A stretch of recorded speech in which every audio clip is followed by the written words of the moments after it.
basically doing a video. I just thought for myself, why don't I do this video?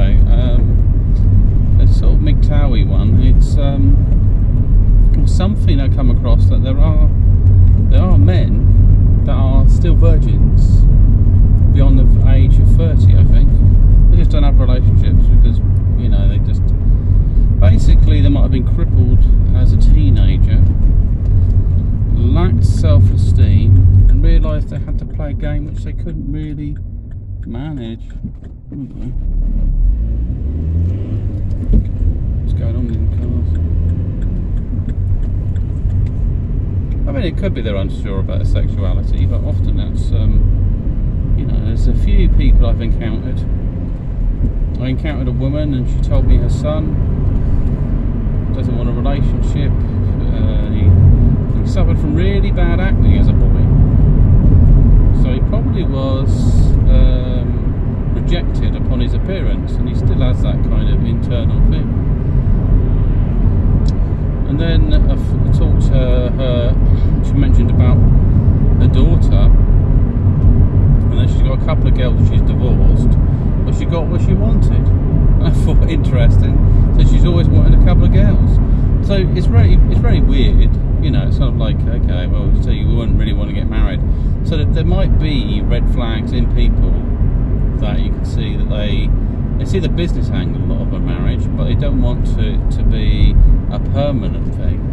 They want to get to a point, and then once the children are not so vulnerable anymore, they can divorce him. So it might be already in the pipeline years before it takes place, and it can be just that kind of, is the relationship got certain toxic elements to it?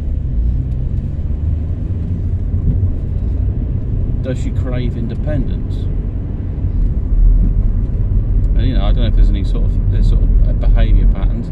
I mean, it's no difference than a bloke might have a certain behaviour. I think he always wants to go down the pub. Often, you know where he is, so it's not exactly that bad. But if that is his party line, he's elsewhere, then maybe not.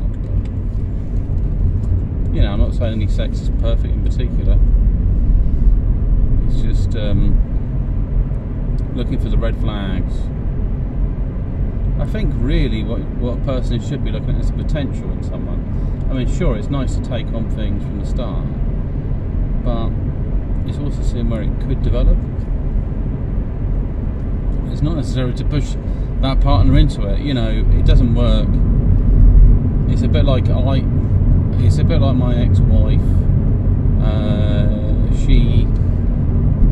She didn't want to work, but she was moaning about stuff, and she just sort of dropped the kids off, and then she'd go off round her mum's.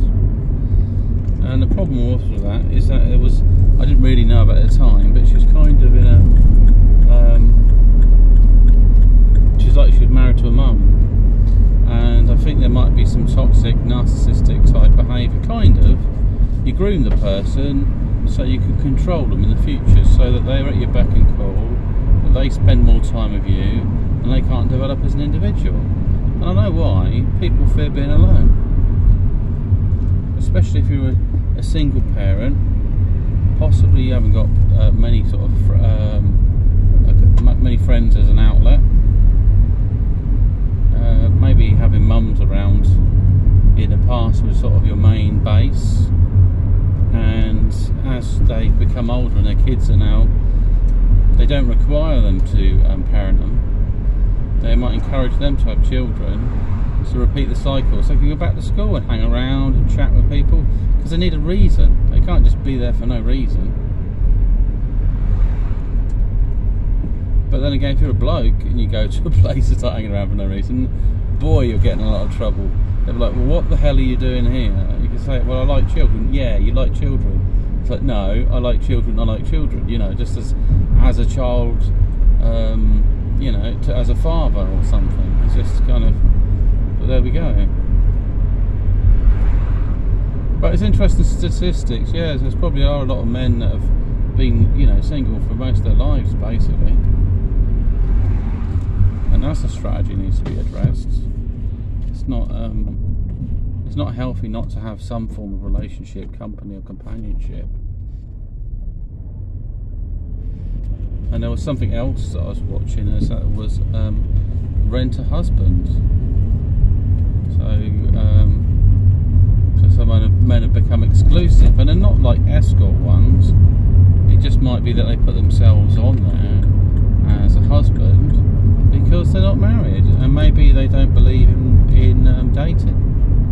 So they're looking for something a bit more permanent. But if you're renting them, it's under terms and conditions. But if you're in the long term, it depends how, you know, if there's a wealthy woman that wants a partner and hit the wall at some level, or you know, it's a bit older. I mean, personally, to have female company wouldn't bother me. To have a woman who's got securities is a massive bonus. But it's what you want, really. She's got her own place. Maybe she's got her own car. It's not that you're looking for a super independent. It's that she doesn't have problems that require you to fix everything. Because sometimes we like to step in as men, but then sometimes men don't need to step in, or they get told they shouldn't step in, and it gets all sort of messed up. But at least there's a dividing line, like, you know, you can make your own way there if needed be. I mean, as a bloke, you can offer a lift or whatever, but at least it's not that bad. She might even let you drive her car if it's a nice one. It's like, oh, could I drive your car? I said, no, you can't touch it. Oh, fair enough. You know, but a woman who's kind of has a wealth. I mean, I don't care about her money. Her money, she can keep all of her money, but it's the energy that she brings with her. But the kind of wealth is that she's established herself, that she has some resources to herself that don't necessarily compromise mine. That's really what it's about, and it could be a benefit. But she has it just balances it out, I think. Especially if she's got her own plate, and also no debts. If she's got loads of debts and things, it's like, no. I mean, it wouldn't matter if she had a few kids and they were grown up. It wouldn't necessarily matter her age. I think probably her health would be important. Physical, yeah, I think basically you've got to have some attraction there. Otherwise, it'd be purely platonic, hanging out with somebody. Because if there's no sexual attraction, then it's not going to develop beyond. I mean, you can try to put it on, but it's really difficult to like somebody that you don't have that connection with, really. I mean, I don't know, but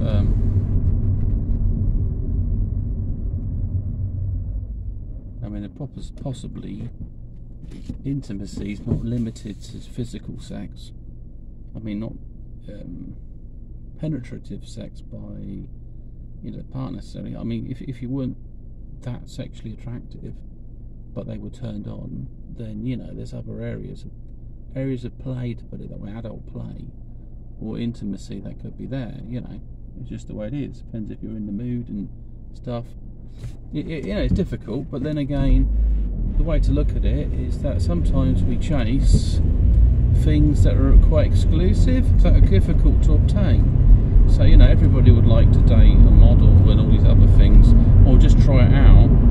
But if that option was there and the model wasn't really into you, would you be upset that you could have some closeness with that person, but they might not necessarily want to sleep with you in the same way? But there might be other sensual experiences. There might be the whole spectrum to explore.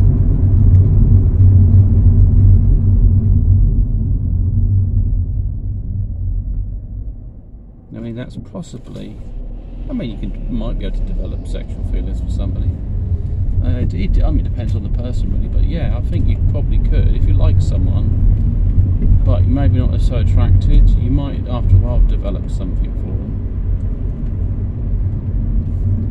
But you might want to take it slow. I mean, it's a case that some people you see and you think, wow, you know, they have the wow factor, and you kind of levels of inhibitions and stuff have gone out the window. But then the reverse is that if a woman is chasing a man because she's highly attracted to him, for whatever reason, or maybe the fact that he's more difficult to obtain,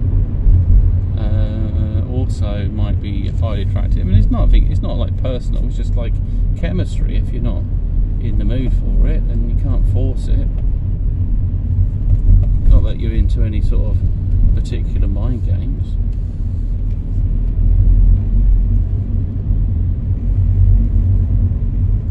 It's just that we can't please everyone. Oh no, bloody roadworks and shit. Well, let's go. Oh, fuck's sake. I'm bloody having a race. Cars on the side, cars. There we go. This is where I want to be. There he goes. He's blocking them. It's nuts.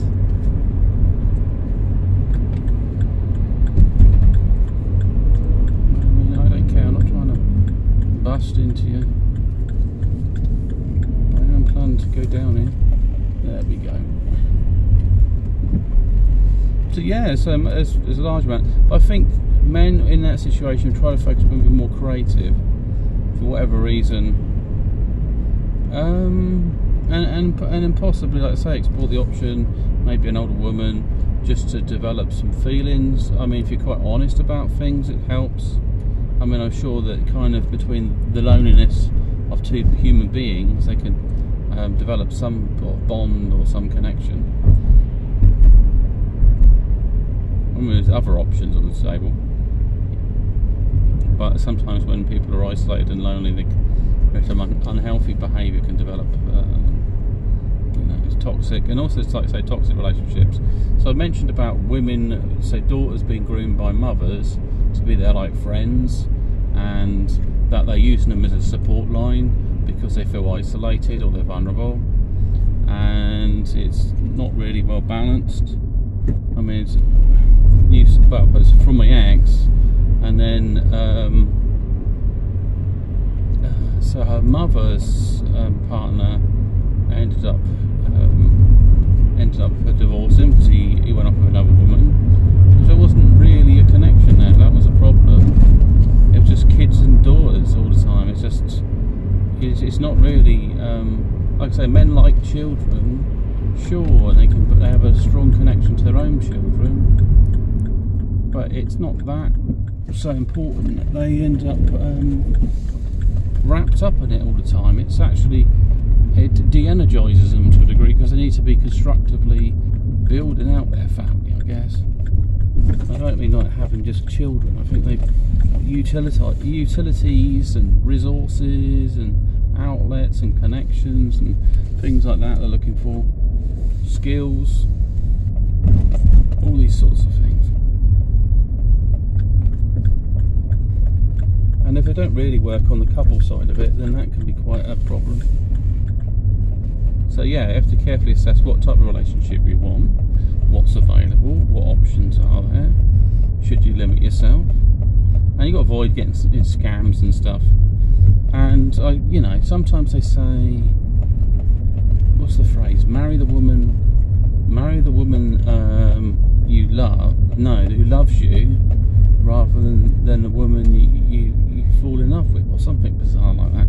So you know, the woman you kind of chase and want to believe that they could be yours, because I don't think they would truly love you back. And so that paradigm exists. You're trying to go up a level and stuff.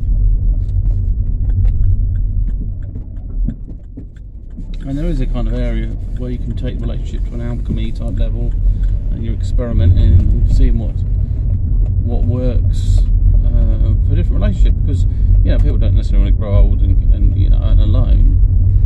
I mean, there could be other relationships people might want. They might not really had a mother figure in their life or a father figure or something. There might be men out there or women that were quietly happy to adopt a person as a son or daughter, in essence, based on because they didn't have children themselves.